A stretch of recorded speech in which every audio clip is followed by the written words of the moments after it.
ವಿದ್ಯಾರ್ಥಿಗಳೇ, ಇವತ್ತಿನ ವಿಡಿಯೋದಲ್ಲಿ ಮಸೂರಗಳಿಗೆ ಸಂಬಂಧಪಟ್ಟಂತಹ ಲೆಕ್ಕಗಳನ್ನ ಯಾವ ರೀತಿ ಬಿಡಿಸಬೇಕು ಅನ್ನೋದನ್ನ ನೋಡೋಣ. ದರ್ಪಣಗಳಿಗೆ ಸಂಬಂಧಪಟ್ಟಂತಹ ಲೆಕ್ಕಗಳನ್ನ ಯಾವ ರೀತಿ ಬಿಡಿಸಬೇಕು ಅಂತ ಈಗಾಗಲೇ ಒಂದು ವಿಡಿಯೋನ ನಾನು ಮಾಡಿದ್ದೀನಿ. ಆ ವಿಡಿಯೋ ನೋಡಿಲ್ಲ ಅಂತಂದ್ರ ಅದರ ಲಿಂಕ್ ಅನ್ನ ನಾನು ಡಿಸ್ಕ್ರಿಪ್ಷನ್ ಬಾಕ್ಸ್ ಒಳಗೆ ಹಾಕಿರ್ತೀನಿ. ಆ ವಿಡಿಯೋನ ತಾವು ನೋಡ್ಕೊಳ್ರಿ.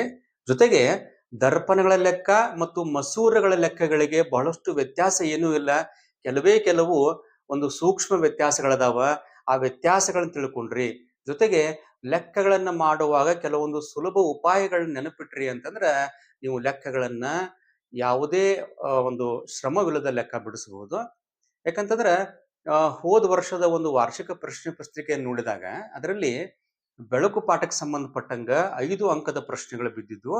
ಜೊತೆಗೆ ಮೊನ್ನೆ ಬೋರ್ಡ್ನವ್ರು ಬಿಟ್ಟಂತಹ ಮಾಡೆಲ್ ಕ್ವಶನ್ ಪೇಪರ್ದಾಗೂ ಕೂಡ ಬೆಳಕು ಪಾಠಕ್ಕೆ ಸಂಬಂಧಪಟ್ಟಂಗ ಲೆಕ್ಕ ಅದಾವ.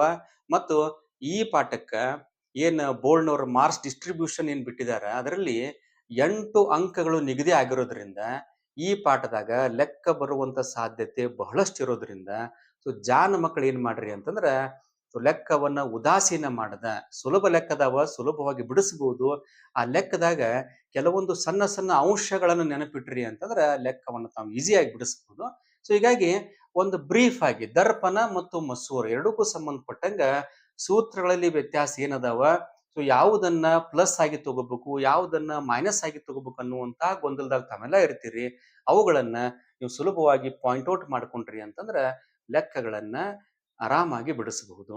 ಇಲ್ಲಿ ದರ್ಪಣಗಳಿಗೆ ಸಂಬಂಧಪಟ್ಟಂಗ ನಾವು ಮೊದಲು ನೋಡೋದಂತಂದ್ರ ದರ್ಪಣಗಳಿಗೆ ಸಂಬಂಧಪಟ್ಟಂಗ ಸೂತ್ರ ಏನು ಅಂತಂದ್ರ 1/f = 1/v + 1/u ಅನ್ನುವಂತಹ ಒಂದು ಸುಲಭ ಸೂತ್ರ.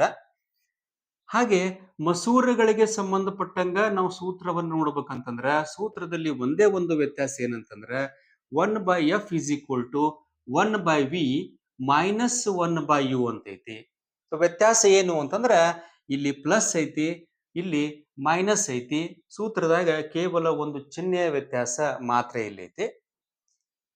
ಹಾಗೆ ಮ್ಯಾಗ್ನಿಫಿಕೇಶನ್ ನ ಸೂತ್ರವನ್ನು ನೋಡಿದಾಗ ದರ್ಪಣಕ್ಕೆ ಸಂಬಂಧಪಟ್ಟಂಗ m = -v/u ಅನ್ನುವಂತ ಸೂತ್ರ ಇತ್ತು. ಹಾಗೆ ಮಸೂರಗಳಿಗೆ ಸಂಬಂಧಪಟ್ಟಂಗ ಇದು +v/u ಅನ್ನುವಂತಹ ಸೂತ್ರ. ಇಲ್ಲಿ ಪ್ಲಸ್ ಐತಿ, ಎಂ ಒಳಗ ಮೈನಸ್ ಐತಿ, ಸೂತ್ರದಾಗ ಮೈನಸ್ ಐತಿ, ಎಂ ಒಳಗ ಪ್ಲಸ್ ಐತಿ. ಕೇವಲ ಚಿಹ್ನೆಯ ವ್ಯತ್ಯಾಸ ಮಾತ್ರ ಇಲ್ಲೈತಿ. ಜೊತೆಗೆ ನಾವು m =h'/h ಅನ್ನುವಂತ ಸೂತ್ರ ಇದ್ರೊಳಗೂ ಕಾಮನ್ ಐತಿ. ಹಾಗೆ m h'/h ಅನ್ನುವಂತ ಸೂತ್ರ ಇದ್ರೊಳಗೂ ಕಾಮನ್ ಐತಿ. ಫಸ್ಟ್ ನಾವು ಲೆಕ್ಕವನ್ನ ಬಿಡಿಸಬೇಕು ಅಂತಂದ್ರೆ ಈ ಸೂತ್ರದಾಗ ಬರುವಂತಹ ಸಂಕೇತಗಳೇನದಾವ ಆ ಸಂಕೇತಗಳ ಅರ್ಥವನ್ನ ಮೊದಲು ತಿಳ್ಕೋಬೇಕು. ಈಗಾಗಲೇ ತಾವೆಲ್ಲ ಓದಿದಿರಿ, ಜೊತೆಗೆ ಸ್ಕೂಲ್ನಾಗ ಟೀಚರ್ಸ್ ಎಲ್ಲ ಹೇಳಿರ್ತಾರ. ಬ್ರೀಫ್ ಆಗಿ ಹೇಳಕ್ ಇಷ್ಟಪಡ್ತೀನಿ. ಇಲ್ಲಿ ನಾವು ಯು ಅಂತಂದ್ರ ವಸ್ತುವಿನ ದೂರ ಅಂತ ಹೇಳ್ತೇವಿ. ಎರಡೂ ಸಂದರ್ಭದಾಗ ಯು ಅಂತಂದ್ರ ವಸ್ತುವಿನ ದೂರ, ವಿ ಅಂತಂದ್ರ ಇಲ್ಲಿ ಪ್ರತಿಬಿಂಬದ ದೂರ ಅಂತ ನಾವು ಹೇಳ್ತೀವಿ. ಪ್ರತಿಬಿಂಬದ ದೂರವನ್ನ ವಿ ದಿಂದ ಡಿನೋಟ್ ಮಾಡ್ತೀವಿ. ಎಫ್ ಅಂತಂದ್ರ ಎರಡೂ ಸಂದರ್ಭದಾಗ ಇದಕ್ಕೆ ನಾವು ಸಂಗಮ ದೂರ ಅಂತ ಹೇಳಿ ಕರಿತೀವಿ. ಹಾಗೆ h' ಅಂತಂದ್ರ ಇದು ಪ್ರತಿಬಿಂಬದ ಎತ್ತರ. ಹಾಗೆ h ಅಂತ ನಾವು ಹೇಳಿದ್ರ ಇಲ್ಲಿ ವಸ್ತುವಿನ ಎತ್ತರ ಅಂತ ಆಕತಿ. ಸೂತ್ರದಾಗ ಬರುವಂತ ಈ ಸಂಗತಿಗಳನ್ನ ನೀವು ಫಸ್ಟ್ ನೋಡ್ಕೊಂಡ್ಬಿಡ್ರಿ. ಜೊತೆಗೆ ಎಂ ಅಂತಂದ್ರೆ ಮ್ಯಾಗ್ನಿಫಿಕೇಶನ್ ಅಥವಾ ಇದಕ್ಕೆ ನಾವು ವರ್ಧನೆ ಅಂತ ಹೇಳಿ ಕರಿತೀವಿ. ಸೂತ್ರದಾಗ ಬರುವಂತ ಅಂಶಗಳನ್ನ ಫಸ್ಟ್ ನೋಡ್ಕೊಂಡ್ಬಿಡ್ರಿ. ಇನ್ನು ಲೆಕ್ಕ ಮಾಡುವಾಗ ಮಕ್ಕಳಿಗೆ ಸಮಸ್ಯೆ ಏನಾಕತಿ ಅಂತಂದ್ರ ಲೆಕ್ಕದೊಳಗ ಯಾವುದನ್ನ ಪ್ಲಸ್ ತಗೋಬೇಕು, ಯಾವುದನ್ನ ಮೈನಸ್ ತಗೋಬೇಕು ಅಂತ ಬರ್ತೈತಿ. ಒಂದು ಬುಕ್ನಾಗ ನೋಟ್ ಮಾಡ್ಕೊಂಡ್ಬಿಡ್ರಿ. ಯಾವುದನ್ನ ಪ್ಲಸ್ ಯಾವುದನ್ನ ಮೈನಸ್ ತಗೋಬೇಕು ಅಂತಂದ್ರ ಎರಡೂ ಸಂದರ್ಭದಾಗ ದರ್ಪಣ ಇರ್ಲಿ ಮಸೂರ ಇರ್ಲಿ ಯಾವಾಗಿರ್ಲು ಯು ಅನ್ನ ನೀವು ಮೈನಸ್ ಒಳಗನ ತಗೋಬೇಕು. ಯಾಕೆ ಮೈನಸ್ನಾಗ ತಗೋಬೇಕು ಅಂತಂದ್ರ ನೀವು ಸಿಂಪಲ್ ಕಾರ್ಟೀಸಿಯನ್ ನಿಯಮಗಳನ್ನ ಕಲಿತೀರಿ. ದರ್ಪಣ ಮತ್ತು ಮಸೂರಕ್ಕೆ ಸಂಬಂಧಪಟ್ಟಂಗ ನೋಡ್ರಿ. ಮಸೂರಕ್ಕೆ ಸಂಬಂಧಪಟ್ಟಂಗ ನಾವು ಈ ರೀತಿಯಾಗಿ ನಾವು ಏನು ಆಪ್ಟಿಕಲ್ ಸೆಂಟರ್ ಅಂತ ಏನ್ ಕರಿತೀವಿ, ಇಲ್ಲಿಂದ ಅಳತಿ ಮಾಡ್ತೀವಿ. ಹಾಗೆ ದರ್ಪಣಗಳಿಗೆ ಸಂಬಂಧಪಟ್ಟಂಗೆ ನಾವು ಪೋಲ್ ಅಂತ ಏನ್ ಕರಿತೀವಿ ಇಲ್ಲಿಂದ ಅಳತಿ ಮಾಡ್ತೀವಿ. ಸೊ ಆಪ್ಟಿಕಲ್ ಸೆಂಟರ್ ಆಗ್ಲಿ ಪೋಲ್ ಆಗ್ಲಿ ಇದರ ಬಲಬದಿಗೆ ನೀವು ಅಳತಿ ಮಾಡಾಕತ್ತಿದ್ರಿ ಅಂತಂದ್ರೆ ಅದನ್ನ ಯಾವಾಗಿರ್ಲು ಪ್ಲಸ್ ಆಗಿ ತಗೋಬೇಕು.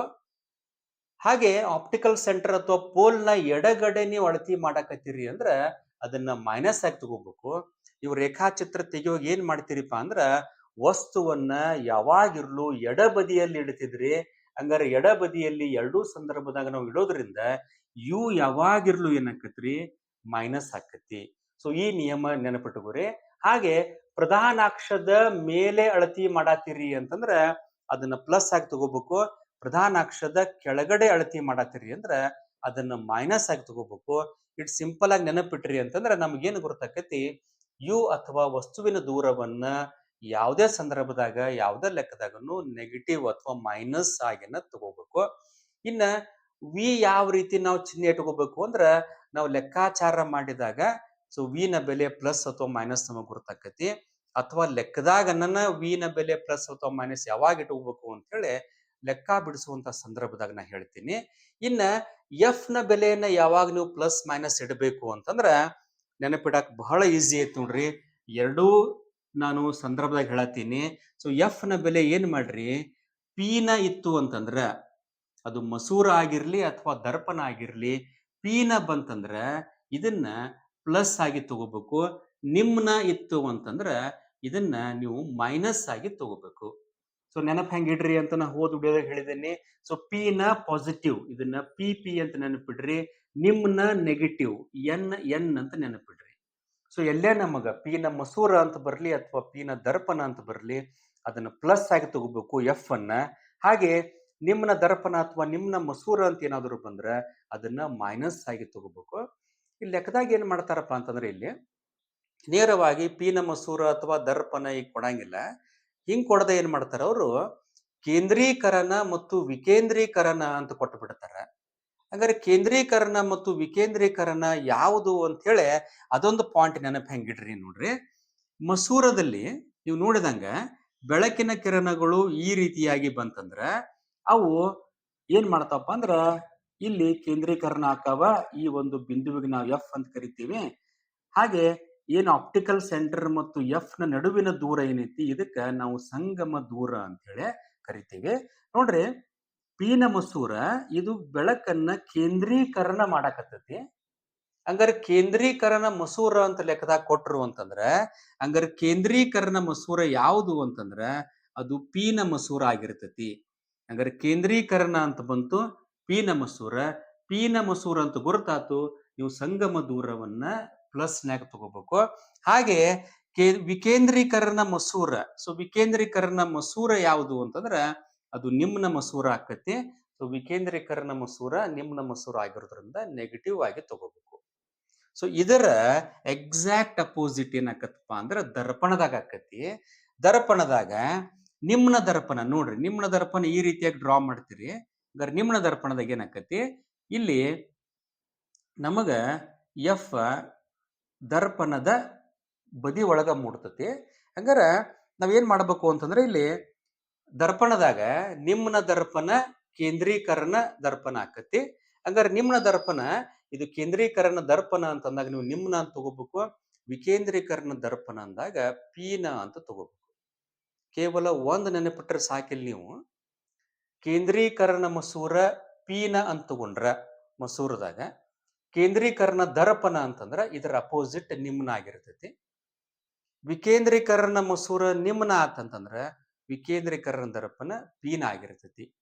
ಸೊ ನೀವು ಮಸೂರದ ಒಂದ್ ಸೆಟ್ ನೆನಪಿಟ್ರಿ ಅಂತಂದ್ರ ಅದರ ಎಕ್ಸಾಕ್ಟ್ ಅಪೋಸಿಟ್ ಏನಾಗಿರ್ತೈತ್ರಿ ನಿಮ್ನ ದರ್ಪಣ ಅಥವಾ ಪೀನ ದರ್ಪಣದಾಗಿರ್ತೈತಿ.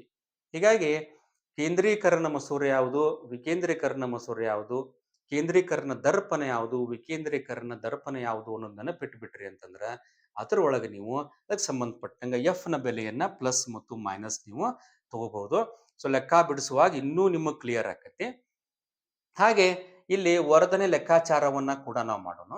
ಇನ್ನು ದರ್ಪಣದಾಗ ನಾ ಏನ್ ಹೇಳಿದ್ನಿಪ್ಪ ಅಂದ್ರ ವಿಡಿಯೋ ಮಾಡುವಾಗ ನಾವು ಲೆಕ್ಕಾಚಾರ ಮಾಡಿ ವಿನ ಬೆಲೆಯನ್ನ ಲೆಕ್ಕ ಮಾಡಿದ್ದು ಅಂತಂದ್ರ ವಿನ ಬೆಲೆ ಮೈನಸ್ ಒಳಗ ಬಂತಂದ್ರ ಎಂ ನ ಬೆಲೆ ಕೂಡ ಮೈನಸ್ ಒಳಗನ ಬರಬೇಕು ಅಂತ ಹೇಳಿನಿ ದರ್ಪಣಕ್ಕೆ ಸಂಬಂಧಪಟ್ಟಂಗ. ಹಂಗಾರೆ ಎರಡೂ ಮೈನಸ್ನ್ಯಾಗ ಬಂತು ಅಂದ್ರೆ ನಮ್ ಲೆಕ್ಕ ಸರಿ ಅಂತ ನಾನು ದರ್ಪಣದ ವಿಡಿಯೋದಾಗ ಹೇಳಿದ್ನಿ. ಇಲ್ಲಿ ನಮಗ ದರ್ಪಣದಾಗ ವಿ ನ ಬೆಲೆ ಮೈನಸ್ ಬಂತು ಅಂತಂದ್ರ ತಲೆ ಕೆಳಗಾದ ಪ್ರತಿಬಿಂಬ ಅಂತ ಗುರುತಾಕತಿ. ವಿ ನ ಬೆಲೆ ಪ್ಲಸ್ ಬಂತು ಅಂತಂದ್ರ ತಲೆ ಮೇಲಾದ ಪ್ರತಿಬಿಂಬ. ಸೊ ಪ್ಲಸ್ ಬಂದ್ರ ತಲೆ ಮೇಲಾದ, ಮೈನಸ್ ಬಂದ್ರ ತಲೆ ಕೆಳಗಾದ ಅಂತ ಹೇಳಿ ದರ್ಪಣದಾಗ ಕೇವಲ ವಿ ನ ಬೆಲೆ ಗುರುತಾದ್ರ ನಮಗ ಸ್ವಭಾವ ಗುರುತಾಕಿತ್ತು. ಮಸೂರದಾಗ ಏನಾಕತಿ ಅಂತಂದ್ರ ಇಲ್ಲಿ ನಾವು ಎಂ ನ ಬೆಲೆಯನ್ನ ಲೆಕ್ಕಾಚಾರ ಮಾಡ್ಬೇಕಾಕತಿ. ಇಲ್ಲೇ ವಿ ನ ಬೆಲೆ ಮೈನಸ್ ಬಂತಂದ್ರ ಎಂ ನ ಬೆಲೆ ಇಲ್ಲಿ ಏನಾಕತ್ರಿ ಪ್ಲಸ್ನ್ಯಾಗ ಬಂದಿರ್ತತಿ. ವಿ ನ ಬೆಲೆ ಪ್ಲಸ್ನ್ಯಾಗ ಬಂದಿತ್ತು ಅಂದ್ರ ಎಂ ನ ಬೆಲೆ ಮೈನಸ್ ಒಳಗ್ ಬಂದಿರ್ತತಿ. ಹಂಗಾರೆ ಇಲ್ಲಿ ನಮಗ್ ಪ್ರತಿಬಿಂಬ ಸ್ವಭಾವ ಮಸೂರನ್ಯಾಗ ಬೇಕು ಅಂತಂದ್ರ ವಿ ನ ಬೆಲೆಯನ್ನ ಕನ್ಸಿಡರ್ ಮಾಡಬೇಡ್ರಿ, ಇಲ್ಲಿ ಎಂ ನ ಬೆಲೆಯನ್ನ ಕನ್ಸಿಡರ್ ಮಾಡ್ರಿ. ಎಂ ನ ಬೆಲೆ ಪ್ಲಸ್ ಇತ್ತು ಅಂತಂದ್ರ ತಲೆ ಮೇಲಾದ ಪ್ರತಿಬಿಂಬ, ಎಂ ನ ಬೆಲೆ ಮೈನಸ್ ಇತ್ತು ಅಂತಂದ್ರ ತಲೆ ಕೆಳಗಾದ ಪ್ರತಿಬಿಂಬ ಅಂತ ನೆನಪಿಡ್ರಿ. ಸೊ ಇಷ್ಟು ಅಂಶಗಳನ್ನ ನೆನಪಿಟ್ರ ನೀವು ಲೆಕ್ಕಗಳನ್ನ ಸುಲಭವಾಗಿ ಬಿಡಿಸಬಹುದು. ಇನ್ನೊಂದು ಎಂ ನ ಬೆಲೆಯಲ್ಲಿ ಇದು ಬಹಳ ಇಂಪಾರ್ಟೆಂಟ್ ನೆನಪಿಡ್ರಿ. ಎಂ ನ ಬೆಲೆ ಇದು ಒಂದರಕ್ಕಿಂತ ಸಾಣದ ಏನರ ವ್ಯಾಲ್ಯೂ ಬಂತು ಅಂತಂದ್ರ ನಮಗ ಅಂದ್ರೆ ಎಂ ನ ಬೆಲೆ 0.5, 0.9 ಈಗ ಪಾಯಿಂಟ್ ಒಳಗೆ ಏನರ ಬಂತು ಅಂದ್ರ ಪ್ರತಿಬಿಂಬ ವಸ್ತುವಿಗಿಂತ ಸಣ್ಣದೈತಿ ಅಂತ ಅರ್ಥ ಮಾಡ್ಕೋಬೇಕು. ಎಂ ನ ಬೆಲೆ ಇದು ಇಸ್ ಈಕ್ವಲ್ ಟು 1 ಬಂತು ಅಂತಂದ್ರ ವಸ್ತು ಎಷ್ಟೈತಿ, ಪ್ರತಿಬಿಂಬ ಕೂಡ ಅಷ್ಟ ಐತಿ ಅಂತ ಅರ್ಥ ಮಾಡ್ಕೋಬೇಕು. ಇನ್ನು ಎಂ ನ ಬೆಲೆ ಒಂದರಕ್ಕಿಂತ ಏನಾದರೂ ಜಾಸ್ತಿ ಬಂತು ಅಂತಂದ್ರ, ಎಂ ನ ಬೆಲೆ ಒಂದರಕ್ಕಿಂತ ಜಾಸ್ತಿ ಬಂತು ಅಂತಂದ್ರ ಪ್ರತಿಬಿಂಬ ವಸ್ತುವಿಗಿಂತ ದೊಡ್ಡದಾಗೈತಿ ಅನ್ನುವಂತಹ ಸ್ವಭಾವ ನಮಗ ತಿಳಿತೈತಿ. ಸೊ ಲೆಕ್ಕ ಬಿಡಿಸ್ಬೇಕು ಅಂತಂದ್ರ ನೀವು ಇಷ್ಟು ಅಂಶಗಳನ್ನ ನೆನಪಿಟ್ರೆ ನೀವು ಸುಲಭವಾಗಿ ಯಾವುದೇ ರೀತಿ ಲೆಕ್ಕಗಳನ್ನ ಬಿಡಿಸಬಹುದು. ಒಂದ್ 2-3 ಲೆಕ್ಕಗಳನ್ನ ಬಿಡಿಸ್ತೇನೆ, ಬಿಡಿಸಿದಾಗ ನಿಮಗಿಲ್ಲೇ ಇನ್ನೂ ಇದು ಕ್ಲಿಯರ್ ಆಗ್ತೈತಿ. ಸೊ ಮಸೂರಗಳ ಒಂದು ಲೆಕ್ಕವನ್ನು ನೋಡೋಣ. ಇಲ್ಲಿ ವಸ್ತುವನ್ನ ಕೇಂದ್ರೀಕರಣ ಮಸೂರದಲ್ಲಿ 10 ಸೆಂಟಿಮೀಟರ್ ದೂರದಲ್ಲಿ ಇಡಲಾಗಿದೆ. ಅದರ ಸಂಗಮ ದೂರ 5 ಸೆಂಟಿಮೀಟರ್ ಇದ್ದರೆ ಪ್ರತಿಬಿಂಬದ ಸ್ಥಾನ ಸ್ವಭಾವ ಕಂಡು ಹಿಡಿಯಿರಿ ಅಂತ ಲೆಕ್ಕ ಕೇಳ್ಯಾರ. ಹಂಗಾರೆ ಮೊದಲಿಲ್ಲಿ ಏನ ಕೊಟ್ಟಾರ, ಕೊಟ್ಟ ಸಂಗತಿಗಳನ್ನ ಬರ್ಕೊಳ್ಳೋಣ. ನೋಡ್ರಿ ಇಲ್ಲಿ ಕೇಂದ್ರೀಕರಣ ಮಸೂರ ಅನ್ನುವಂತಹ ಒಂದು ವರ್ಡ್ ಕೊಟ್ಟಿದ್ದಾರೆ ಇಲ್ಲಿ. ಹಂಗಾರೆ ಕೇಂದ್ರೀಕರಣ ಮಸೂರ ಅಂತಂದ್ರೆ ನಾ ಆಗಲೇ ಹೇಳಿದಂತ ಪಾಯಿಂಟ್ ಒಳಗ ಪಿ ನ ಮಸೂರ ಕೇಂದ್ರೀಕರಣ ಮಸೂರ ಆಗಿರ್ತತಿ. ಹೌದಾ? ಹಂಗಾರೆ ಪಿ ನ ಮಸೂರ ಕೇಂದ್ರೀಕರಣ ಮಸೂರ ಆತು ಅಂದ್ರ ಪಿ ನ ಪಾಸಿಟಿವ್ ಅಂತ ಹೇಳಿನಿ. ಹಂಗಾರೆ ಸಂಗಮ ದೂರವನ್ನ ಈ ಲೆಕ್ಕದೊಳಗ ಪ್ಲಸ್ ಆಗಿ ತಗೋಬೇಕು. ಜೊತೆಗೆ 10 ಸೆಂಟಿಮೀಟರ್ ದೂರದಲ್ಲಿ ವಸ್ತುವನ್ನ ಇಡಲಾಗಿದೆ ಅಂತಂದಾರ. ಹಂಗಾರೆ ಯು ನ ಬೆಲೆಯನ್ನ ಕೊಟ್ಟಿದಾರ. ಯು ನ ಬೆಲೆ 10 ಸೆಂಟಿಮೀಟರ್ ಅಂತ ಕೊಟ್ಟಿದಾರ. ಯಾವಾಗಿರ್ಲು ಯು ಅನ್ನ ಮೈನಸ್ ಒಳಗ ತಗೊಳ್ರಿ ಅಂತ ಹೇಳಿದೀನಿ. ಹೀಗಾಗಿ ಇಲ್ಲಿ ಯು ನ ಬೆಲೆ ಏನಾಯ್ತು ಅಂತಂದ್ರ -10 ಸೆಂಟಿಮೀಟರ್ ಆಯ್ತು. ಎಫ್ ನ ಬೆಲೆಯನ್ನ ಕೊಟ್ಟಿದಾರ. ಸಂಗಮ ದೂರ 5 ಸೆಂಟಿಮೀಟರ್ ಐತಂತ. ಹಂಗಾರೆ ಸಂಗಮ ದೂರ 5 ಸೆಂಟಿಮೀಟರ್ ಐತಿ. ಕೇಂದ್ರೀಕರಣ ಮಸೂರ ಪಿ ನ ಆಗಿರೋದ್ರಿಂದ ಪಿ ನಕ್ಕ ನಾವ ಪ್ಲಸ್ ಅಥವಾ ಎಫ್ ಅನ್ನ ಪಾಸಿಟಿವ್ ಆಗಿ ತಗೋತೀವಿ. ಏನ್ ಕೇಳ್ಯಾರ? ವಸ್ತುವಿನ ಸ್ವಭಾವ ಸ್ಥಾನವನ್ನ ಕೇಳ್ಯಾರ. ಹಿಂಗಾಗಿ ನೀವಿಲ್ಲಿ ವಿ ಅನ್ನು ಲೆಕ್ಕಾಚಾರ ಮಾಡ್ರಿ ಮತ್ತು ಎಂ ಅನ್ನ ಲೆಕ್ಕಾಚಾರ ಮಾಡ್ರಿ. ಮಸೂರದೊಳಗ ನೀವು ಎಂ ಲೆಕ್ಕಾಚಾರ ಮಾಡ್ಲೇಬೇಕು. ಎಂ ಲೆಕ್ಕಾಚಾರ ಮಾಡ್ರ ಸ್ವಭಾವ ಸರಿಯಾಗಿ ಬರೀತೀರಿ. ಸುಲಭ ಲೆಕ್ಕ ಐತಿ. ಸೊ ಸೂತ್ರವನ್ನ ಹಚ್ಚಿ ಲೆಕ್ಕವನ್ನ ಬಿಡಿಸೋಣ ನಾವಿಲ್ಲಿ. ಹಂಗಾರೆ ನಮಗ ಸೂತ್ರ ಏನು ಗೊತ್ತೈತಿ ಅಂದ್ರ 1/f = 1/v - 1/u ಅಂತ ಐತಿ. ಸೊ ಈ ಒಂದು ಫಾರ್ಮುಲಾ ಒಳಗ ವ್ಯಾಲ್ಯೂಸ್ ಅನ್ನ ಪುಟ್ ಮಾಡ್ರಿ. ಸೊ 1/f ನ ಬೆಲೆ 5 ಐತಿ = 1/v ನ ಬೆಲೆ ಲೆಕ್ಕಾಚಾರ ಮಾಡಬೇಕು -1/u ನ ಬೆಲೆ -10 ಇರೋದ್ರಿಂದ -10 ನ್ನ ಬರ್ಕೋತೀನಿ. ಈಗ 1/5 = 1/v ಸಿಂಪ್ಲಿಫೈ ಮಾಡ್ರಿ. ಮೈನಸ್ ಇಂಟು ಮೈನಸ್ ಇಲ್ಲಿ ಏನಾಕತಿ +1/10 ಆಕತಿ. ನಾವೀಗೇನ್ ಮಾಡೋಣ? ವಿ ಇದ ಸ್ಥಾನದಾಗಿರ್ಲಿ. +1/10 ಅನ್ನ ನಾವು ಈ ಕಡೆ ತಗೊಂಡ್ಬಂದಾಗ ಅದೇನಾಕತಿ ಅಂದ್ರ 1/5 ಪ್ಲಸ್ ಇದ್ದಿದ್ದು ಮೈನಸ್ ಆಕತಿ 1/10 = 1/v ನ ನಮಗ ಬೆಲೆ ಸಿಗತೈತಿ. ಸೊ ಲೆಕ್ಕಾಚಾರವನ್ನ ಮಾಡೋಣ ನಾವು. 5 ಮತ್ತು 10 ಲಸ ಸರಳ ಒಂದು ಭಿನ್ನ ರಾಶಿಯ ವ್ಯವಕಲನ ಲೆಕ್ಕ ಇದು. 5 ಮತ್ತು 10 ಲಸ 10 ಬರ್ತೈತಿ. ಸೊ ಇಲ್ಲಿ 5 ಎರಡಲೆ 10 ಒಂದಲೆ, ಸೊ 2 ಒಂದಲೆ 2, ಸೊ ಮೈನಸ್ 1 ಒಂದಲೆ 1, ಸೊ 2 ಮೈನಸ್ 1 1 ಆಕತಿ, ಭಾಗಿಸು 10 ಆಕತಿ. ಹಂಗಾರೆ ನಮಗೇನು ಗುರುತಾತು, 1/v ನ ಬೆಲೆ 1/10 ಬಂತು. ನನಗ v ನ ಬೆಲೆ ಬೇಕಾಗಿರೋದ್ರಿಂದ ಇದನ್ನ ನಾನು v ನ ಬೆಲೆಯನ್ನ ಮೇಲ್ ತಗೊಂಡಾಗ 10 ಕೂಡ ಮ್ಯಾಲ ಬರ್ತೈತಿ. ಹಿಂಗಾಗಿ v ನ ಬೆಲೆ ಎಷ್ಟು ಸಿಕ್ತು ಅಂತಂದ್ರ v ನ ಬೆಲೆ ನನಗ 10 ಸೆಂಟಿಮೀಟರ್ ಸಿಕ್ತು. ಸೊ v ನ ಬೆಲೆ ಸಿಕ್ಕ ಮೇಲೆ ನಾವೀಗ m ನ ಬೆಲೆಯನ್ನ ಸುಲಭ ಲೆಕ್ಕಾಚಾರ ಮಾಡಬಹುದು. ಈಗ ನಮ್ಗೆ m ನ ಸೂತ್ರ ಏನು ಗೊತ್ತೈತಪ್ಪ ಅಂತಂದ್ರ m = v/u ಅಂತ ಐತಿ. ಸೊ ಬೆಲೆಗಳನ್ನ ಆದೇಶ ಮಾಡ್ರಿ. v ನ ಬೆಲೆ ನಮ್ಗೆ ಸಿಕ್ಕತ್ತಿಲ್ಲ, 10 ಸೆಂಟಿಮೀಟರ್ ಐತಿ, ಡಿವೈಡೆಡ್ ಬೈ u ನ ಬೆಲೆಯನ್ನ ಆದೇಶ ಮಾಡಿದಾಗ u ನ ಬೆಲೆ -10 ಐತಿ. ಹಂಗಾರೆ ಇಲ್ಲಿ -10 ಬರ್ತೈತಿ. ಸೊ 10 ಮತ್ತು 10 ಕ್ಯಾನ್ಸಲ್ ಆಕ್ಕವ. ಸೊ m ನ ಬೆಲೆ ನಮಗೆ ಏನ್ ಸಿಕ್ತು ನೋಡ್ರಿ, m ನ ಬೆಲೆ -1 ಸಿಕ್ತು. ಸೊ m ನ ಬೆಲೆ ನಮಗ -1 ಸಿಕ್ತು. ಸೊ v ನ ಬೆಲೆ ಪ್ಲಸ್ ಬಂದಾಗ ಮಸೂರದಾಗ m ನ ಬೆಲೆ ಮೈನಸ್ನಾಗ ಬರ್ತೈತಿ. ಹಂಗಾರೆ ಇವನ್ ನೋಡಿದಾಗ ನಮಗ ಸ್ವಭಾವ ಏನ್ ಬರಿಬಹುದು ಅಂತಂದ್ರ ಒಂದನೇ ಸ್ವಭಾವ ನೋಡ್ರಿ, m ನ ಬೆಲೆ ಮೈನಸ್ ಇತ್ತು ಅಂತಂದ್ರ, ಮೈನಸ್ ಬಂತಂದ್ರೆ ತಲೆ ಕೆಳಗಾದ ಪ್ರತಿಬಿಂಬ. ಸೊ ಸ್ವಭಾವ ಬರಿತೀರಿ. ಸೊ ಒಂದನೇ ಸ್ವಭಾವ ಏನಪ್ಪಾ ಅಂದ್ರ ತಲೆ ಕೆಳಗಾದ ಪ್ರತಿಬಿಂಬ. ಯಾವಾಗ m ನ ಬೆಲೆ ಮೈನಸ್ ಬಂದಾಗ ತಲೆ ಕೆಳಗಾದ ಪ್ರತಿಬಿಂಬ. ತಲೆ ಕೆಳಗಾದ ಅಂತ ಗುರುತಾತು ಅಂದ್ರೆ ನೀವ ಹೇಳ್ರಿ. ಈಗ ಇದ್ರ ಜೊತೆ ಮತ್ತೊಂದು ಗುಣ ಗುರುತಾಕತ್ ನಮಗ. ತಲೆ ಕೆಳಗಾದ ಅಂತ ಯಾವಾಗ ಬರೀತೀರಿ ಅವಾಗ ಅದು ಸತ್ಯ ಪ್ರತಿಬಿಂಬ ಆಗಿರ್ತತಿ ಅಂತ ಹೇಳಿ ನಮಗ 2 ಅಂಶಗಳು ಗುರುತಾದವು. ಇನ್ನು ಪ್ರತಿಬಿಂಬದ ಒಂದು ಗಾತ್ರ ನೋಡ್ಬೇಕಂತಂದ್ರ m ನ ಬೆಲೆಯನ್ನು ಅಬ್ಸರ್ವ್ ಮಾಡ್ರಿ. m = 1 ಬಂದತಿ. ಸೊ ಆಗಲೇ ನಾ ಹೇಳಿದಂಗ ಚಿಹ್ನೆ ತಲೆ ಕೆಡಿಸ್ಕೋಬೇಡ್ರಿ. ಇಲ್ಲೇ ನಾವು ಗಾತ್ರ ಹೇಳುವಾಗ ಚಿಹ್ನೆ ನೋಡೋದು ಬೇಡ. It may be -1, it may be +1. m ನ ಬೆಲೆ = 1 ಬಂದಿತ್ತು ಅಂತಂದ್ರ ವಸ್ತುವಿನ ಗಾತ್ರ ಎಷ್ಟೈತಿ, ಪ್ರತಿಬಿಂಬದ ಗಾತ್ರ ಕೂಡ ಅಷ್ಟ ಐತಿ. ಹಿಂಗಾಗಿ ನಾವೇನ್ ಬರಿಬಹುದು ಅಂತಂದ್ರೆ ಇಲ್ಲಿ ಮೂರನೇದು ವಸ್ತುವಿನಷ್ಟೇ ಪ್ರತಿಬಿಂಬವಿದೆ ಅಂತ ಬರಿಬಹುದು. ಸೊ ವಸ್ತುವಿನ ಗಾತ್ರ ಎಷ್ಟೈತಿ ಅಷ್ಟೇ ವಸ್ತುವಿನಷ್ಟೇ ಪ್ರತಿಬಿಂಬ ಇದೆ ಅನ್ನುವಂಥದನ್ನ ನಾವು ಮೂರನೇ ಪಾಯಿಂಟ್ ಇಲ್ಲಿ ಬರೀಬಹುದು. ಮತ್ತೊಂದು ಸ್ವಲ್ಪ ನೀವು ರೇಖಾಚಿತ್ರಗಳನ್ನ ರಿಕಾಲ್ ಮಾಡ್ಕೊಂಡ್ರಿ ಅಂತಂದ್ರೆ, ಯಾವಾಗ ಪೀನ ಮಸೂರದಾಗ ವಸ್ತು ಇದ್ದಷ್ಟನ ನಮಗ ಪ್ರತಿಬಿಂಬನೂ ಬರ್ಬೇಕಂದ್ರೆ ವಸ್ತುವನ್ನ ಎಲ್ಲಿ ಇಡಬೇಕು ಅಂತ ಸ್ವಲ್ಪ ನೋಡ್ಬಿಟ್ರಿ ನೀವು. ನಾವು ಮಸೂರದ ಒಂದು ಡಯಾಗ್ರಾಮ್ ತೆಗೆಯುವಾಗ ನಾವೇನ್ ಮಾಡಿರ್ತೀವಿ, F1 ಮತ್ತು 2F1 ಇಲ್ಲಿ ಮಾರ್ಕ್ ಮಾಡಿ, F2 ಮತ್ತು 2F2 ಅಂತ ಮಾರ್ಕ್ ಮಾಡಿದಾಗ ನಾವು ಯಾವಾಗ ನೋಡ್ರಿ ವಸ್ತುವನ್ನ ಯಾವಾಗ ನಾವು 2F1 ಮೇಲೆ ಇಡ್ತೀವಿ, ಸೊ F2 F1 ಮೇಲೆ ಇಟ್ಟಾಗ ಏನಾಗಿರ್ತತಿ ಅಂದ್ರೆ ಅದು 2F2 ಮೇಲೆ ಮೂಡಿರ್ತತಿ ಅನ್ನುವಂತ ರೇಖಾಚಿತ್ರ ತೆಗೆದಿರಿ. ಹಂಗಾರೆ m ನ ಬೆಲೆ 1 ಬಂತಂದ್ರ ನೋಡ್ರಿ ವಸ್ತು ಎಲ್ಲಿ ಇಡಬೇಕಂತಂದ್ರೆ 2F1 ಮೇಲೆ ಇಡಬೇಕು. ಪ್ರತಿಬಿಂಬ ಎಲ್ಲಿ ಮೂಡ್ತತಿ ಅಂದ್ರೆ 2F2 ಮ್ಯಾಲನ ಮೂಡ್ತತಿ.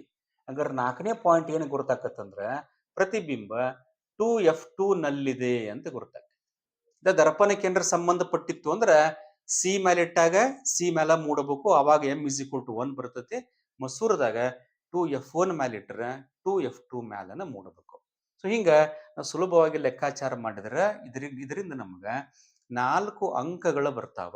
ಸೊ ಲೆಕ್ಕಾಚಾರ ಮಾಡಬೇಕು. ಜೊತೆಗೆ ನೀವು ಅವುಗಳ ಸ್ವಭಾವ ಕೂಡ ಬರೆದ್ರಿ ಅಂತಂದ್ರೆ 4 ಅಂಕಗಳನ್ನ ಇಲ್ಲಿ ನೀವು ಗಳಿಸಬಹುದು. ಸೊ ಇನ್ನೊಂದು ಲೆಕ್ಕವನ್ನ ನೋಡೋಣ ನಾವಿಲ್ಲಿ. ಇನ್ನೊಂದು ಲೆಕ್ಕವನ್ನು ನೋಡ್ರಿ. ವಸ್ತುವನ್ನ 15 ಸೆಂಟಿಮೀಟರ್ ದೂರದಲ್ಲಿ ವಿಕೇಂದ್ರೀಕರಣ ಮಸೂರದಿಂದ ದೂರ ಇಡಲಾಗಿದೆ. ಅದರ ಸಂಗಮ ದೂರ 6 ಸೆಂಟಿಮೀಟರ್ ಇದ್ದರೆ ಪ್ರತಿಬಿಂಬದ ಸ್ವಭಾವ ಸ್ಥಾನವನ್ನ ಲೆಕ್ಕಿಸಿ ಎನ್ನುವಂತ ಲೆಕ್ಕವನ್ನ ಕೇಳ್ಯಾರ. ಹಂಗಾರೆ ಇಲ್ಲಿ ನಾವು ಕೊಟ್ಟ ಸಂಗತಿಗಳನ್ನ ಬರ್ಕೊಳ್ಳೋಣ. ವಸ್ತುವನ್ನ 15 ಸೆಂಟಿಮೀಟರ್ ದೂರದಲ್ಲಿ ಇಡಲಾಗಿದೆ ಅಂತಂದಾರ. ಹಂಗಾರ ಇಂತಲ್ಲಿ u = ನಮಗ 15 ಸೆಂಟಿಮೀಟರ್ ಕೊಟ್ಟಾರ. ಮೊದ್ಲೇ ಹೇಳಿನಿ u is always ನೆಗೆಟಿವ್ ಅಂತ ಹೇಳಿನಿ. ಹಂಗಾರೆ u -15 ಸೆಂಟಿಮೀಟರ್ ಆಯ್ತು. ಜೊತೆಗೆ ವಿಕೇಂದ್ರೀಕರಣ ಮಸೂರದಿಂದ ಅಂತ ಹೇಳ್ಯಾರ ಇಲ್ಲಿ. ಸೊ ವಿಕೇಂದ್ರೀಕರಣ ಮಸೂರ ಅಂತಂದ್ರ ಕೇಂದ್ರೀಕರಣ ಪಿನ, ವಿಕೇಂದ್ರೀಕರಣ ಮಸೂರ ನಿಮ್ಮನ. ಸೊ ನಿಮ್ಮನ ಅಂತಂದ್ರ ನೆಗೆಟಿವ್ ಆಕತಿ. ಏನ್ ನೆಗೆಟಿವ್ ಆಕತಿ ಅಂದ್ರ ಸಂಗಮ ದೂರ ನೆಗೆಟಿವ್ ಆಕತಿ. ಸೊ F = -6 ಸೆಂಟಿಮೀಟರ್ ಅಂತ ಬರ್ಕೋಬೇಕು. ಸೊ ನೀವು ಮಕ್ಕಳು ತಪ್ಪು ಮಾಡೋದು ಎಲ್ಲಿಪ್ಪ ಅಂದ್ರೆ ಎಫ್ ನ ವ್ಯಾಲ್ಯೂವನ್ನು ತುಂಬಿಕೊಳ್ಳುವಾಗ ತಪ್ಪು ಮಾಡ್ತಾರ. ಕೇಂದ್ರೀಕರಣ ಮಸೂರ, ಪಿ ನ ವಿಕೇಂದ್ರೀಕರಣ ಮಸೂರ, ನಿಮ್ಮನ ಮೀನ್ಸ್ ನೆಗೆಟಿವ್, ಎನ್ ಅಂತ ನೆನಪಿಡ್ರಿ. ಸೊ ಎಫ್ ನ ಬೆಲೆ -6 ಆತು. ಹಂಗಾರೆ ನಮಗ ಪ್ರತಿಬಿಂಬದ ಸ್ವಭಾವ ಕೇಳ್ಯಾರ. ಹಂಗಾರೆ ವಿ ನು ಲೆಕ್ಕಾಚಾರ ಮಾಡಿರ್ಲಿ, ಜೊತೆಗೆ ಎಂ ಅನ್ನು ಲೆಕ್ಕಾಚಾರ ಮಾಡ್ರಿ. ಹಂಗಾರೆ ಸೂತ್ರದಾಗ ಬೆಲೆ ತುಂಬಿಡುನು ಫಾಸ್ಟ್ ಆಗಿ. 1/f is equal to 1/v minus 1/u ಐತಿ. 1/f ನ ಬೆಲೆ -6 is equal to 1/v ನ ಬೆಲೆ ಲೆಕ್ಕಾಚಾರ ಮಾಡಬೇಕು. ಮೈನಸ್ ಆಫ್ 1/u ನ ಬೆಲೆ -15 ಐತಿ. ಹಂಗಾರೆ ಏನಾಕತ್ ನೋಡ್ರಿ ಇದು -1/6. ಇಲ್ಲಿ ನೋಡ್ರಿ ಮೈನಸ್ ಇಂಟು ಮೈನಸ್ ಪ್ಲಸ್ ಆಕತಿ. ಸೊ ಇದನ್ನ ಈ ಕಡೆ ತಗೊಂಡ್ಬರೋನು ಪ್ಲಸ್ 1/15 ಇದ್ದಿದ್ದು -1/15 ಆಕತಿ. ಇಸ್ ಈಕ್ವಲ್ ಟು ಲೆಕ್ಕ ಮಾಡ್ರಿ ನಮಗ ವಿ ನ ಬೆಲೆ ಸಿಗ್ತತಿ. ಸೊ 6 ಮತ್ತು 15ರ ಲಸ 30 ಆಕತಿ. ಸೊ ಇಲ್ಲಿ 6 5ಲೆ 15 2ಲೆ, ಸೊ -5 -2, ಸೊ ಎಷ್ಟಾತು ಅಂದ್ರೆ -7/30 ಆತು. ಹಂಗಾರೆ 1/v ನ ಬೆಲೆ -7/30 ಆಗೈತಿ. ನನಗ ವಿ ನ ಬೆಲೆ ಬೇಕಾಗೈತಿ. ಹಂಗಾರ ನಾವು ವಿ ಅನ್ನ ಮೇಲ್ ತಗೊಂಬಂದಾಗ ಇದು ಕೂಡ ಏನಾಕತ್ರಿ 7/30 ಇದ್ದಿದ್ದೇನಾಕತಿ 30/7 ಆಕತಿ. -30/7 ಆಕತಿ. ಇದನ್ನ ನೀವು ದಶಮಾಂಶನ್ಯಾಗ ಪರಿವರ್ತನೆ ಮಾಡಿಟ್ರ ಬಹಳ ಚಲೋ. ಸೊ ಎಷ್ಟು ಆಕತ್ ನೋಡ್ರಿ ಇದು ಆನ್ಸರ್ 7 4 28 2 ಪಾಯಿಂಟ್ 20 7 14 7 4.28 ಸೆಂಟಿಮೀಟರ್. ನಮಗ್ ವಿ ನ ಬೆಲೆ ಎಷ್ಟು ಸಿಕ್ತಪ್ಪ ಅಂತಂದ್ರ -4.28 ಸೆಂಟಿಮೀಟರ್ ಸಿಕ್ತು. ಇನ್ ಎಂ ನ ಬೆಲೆಯನ್ನ ಫೈಂಡ್ ಔಟ್ ಮಾಡೋನು. So m is equal to v/u ಅನ್ನುವಂತಹ ಒಂದು ಫಾರ್ಮುಲಾವನ್ನು ಇಲ್ಲಿ ನಾವು ಇಡ್ತೇವೆ. ಸೊ ಮಕ್ಕಳಿಗೆ ಇಲ್ಲೂ ಒಂದು ಏನು ಗೊಂದಲ ಅಂತಂದ್ರೆ, ಸೊ ವಿ ನ ಬೆಲೆ ಬಿಂದು ಒಳಗೆ ಬಂದಿರೋದ್ರಿಂದ ಅವ್ರಿಗೆ ಏನಾಗತ್ತತಿ ಇಲ್ಲಿ ಭಾಗಾಕಾರ ಮಾಡೋದು ಕಷ್ಟ ಆಗತ್ತೈತಿ. ಯಾಕಂದ್ರ 4.28 ಭಾಗಿಸು -15 ಮಾಡುವಾಗ ಮಕ್ಕಳಿಗೆ ಇಲ್ಲಿ ಗೊಂದಲ ಆಗತ್ತೈತಿ. ಹಂಗಿದ್ದಾಗ ಏನ್ ಮಾಡಿಬಿಡ್ರಿ, ನೀವು ವ್ಯಾಲ್ಯೂವನ್ನ ಇಲ್ಲಿ ದಶಮಾಂಶನಿಗೆ ಇಟ್ಟಿರಿ. ಈ ಲೆಕ್ಕಾಚಾರ ಮಾಡುವಾಗ ಏನ್ ಮಾಡ್ರಪ್ಪ ಅಂತಂದ್ರ ವಿ ನ ಬೆಲೆಯನ್ನ ಇದನ್ನ ತಗೊಳ್ಳೋ ಬದ್ಲಿ ಈ ಬೆಲೆಯನ್ನ ನೀವು ಆದೇಶ ಮಾಡಿಬಿಟ್ರೆ ಲೆಕ್ಕ ಈಸಿ ಆಕೈತಿ. ಹಂಗಾರೆ ವಿ ನ ಬೆಲೆ -30/7 ಐತಿ. ಹಂಗಾರೆ ನಾ ಏನ್ ಮಾಡ್ತೇನೆ ನೋಡ್ರಿ, ವಿ ನ ಬೆಲೆ ಒಳಗ ಈ ದಶಮಾಂಶ ಬಿಟ್ಟು ಬಿನ್ ರಾಶಿ ಬರ್ಕೊಂಡ್ಬಿಡ್ತೀನಿ. ಸೊ ವಿ ನ ಬೆಲೆ ಎಷ್ಟಾತ್ ನೋಡ್ರಿ -30/7. ಯು ನ ಬೆಲೆ ಪುಟ್ ಮಾಡಂದಾರ ಮಾಡಿಬಿಡ್ರಿ. ಇಂಟು ಯು ನ ಬೆಲೆ ಕೆಳಗೆ ಪುಟ್ ಮಾಡ್ರೆ -15 ಐತಿ. ಹಂಗಾರೆ -15 ಆತು. ಸೊ ಇಲ್ಲಿ ಮೈನಸ್ ಮೈನಸ್ ಕ್ಯಾನ್ಸಲ್ ಅದು. 15 1ಲೆ 15 2ಲೆ, ಸೊ ಮ್ಯಾಲ 2, ಸೊ ಕೆಳಗೆ ನಮಗ ಛೇದ್ದಾಗ 7 ಉಳಿತು. ಸೊ 7ನೇ 2 ನಮಗ ಉತ್ತರ ಬಂದ್ಬಿಡ್ತು. ನೋಡ್ರಿ ಇಲ್ಲಿ ನಮಗೇನೋ ಗೊಂದಲಾಗ್ಲಿ ಲೆಕ್ಕ ಮಾಡುವಾಗ. ಅದನ್ನ ನಾವು 4.28 ಇಟ್ಕೊಂಡು ಭಾಗಿಸು 15 ಮಾಡಿದ್ದುಪ್ಪ ಅಂದ್ರೆ ಲೆಕ್ಕ ಮಾಡಕ್ ಮಕ್ಕಳು ಇಲ್ಲೇ ಸ್ವಲ್ಪ ಗೊಂದಲ ಮಾಡ್ಕೋತಿದ್ರು. ಸೊ ಅದರ ಬದ್ಲಿ ಈ ರೀತಿಯಾಗಿ ನೀವು ಇದ ವ್ಯಾಲ್ಯೂ ಪುಟ್ ಮಾಡ್ರೆ ಅಗದಿ ಈಸಿಯಾಗಿ ಲೆಕ್ಕ ಮಾಡಬಹುದು. ಹಂಗಾರೆ ಇತರ ಬೆಲೆಯನ್ನ ನೋಡ್ರಿ ದಶಮಾಂಶನಾಗ ಮಾಡಿದಾಗ ಏನಾಕತ್ ನೋಡ್ರಿ, ಬಿಂದು 7 2 14 7 8 0.28 ಸೆಂಟಿಮೀಟರ್ ಆತು. ಹಂಗಾರೆ ಎಂ ನ ಬೆಲೆ ನೋಡ್ರಿ ಪ್ಲಸ್ 0.28 ಸೆಂಟಿಮೀಟರ್ ಆತು.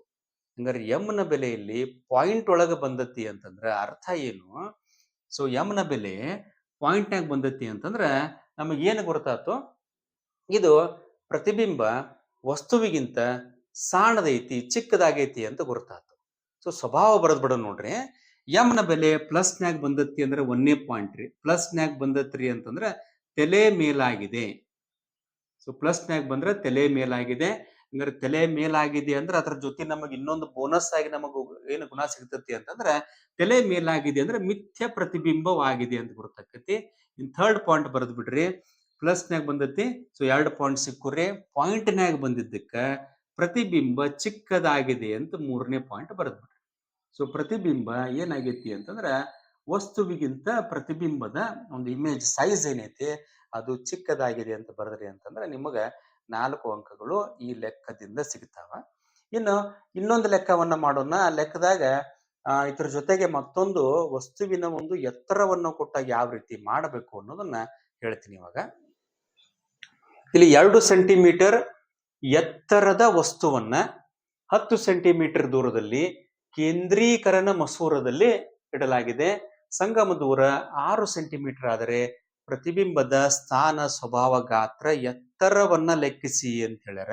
ಸೊ ಒಂದ್ ಸ್ವಲ್ಪ ಲೆಕ್ಕ ಆಗಲಿಕ್ಕಿಂತ ಒಂದ್ ಸ್ವಲ್ಪ ಡಿಫ್ರೆಂಟ್ ಐತಿ. ಏನ್ ಕೊಟ್ಟಾರ ಸಂಗತಿಗಳನ್ನ ಬರ್ಕೊಂಡ್ಬಿಡೋನು.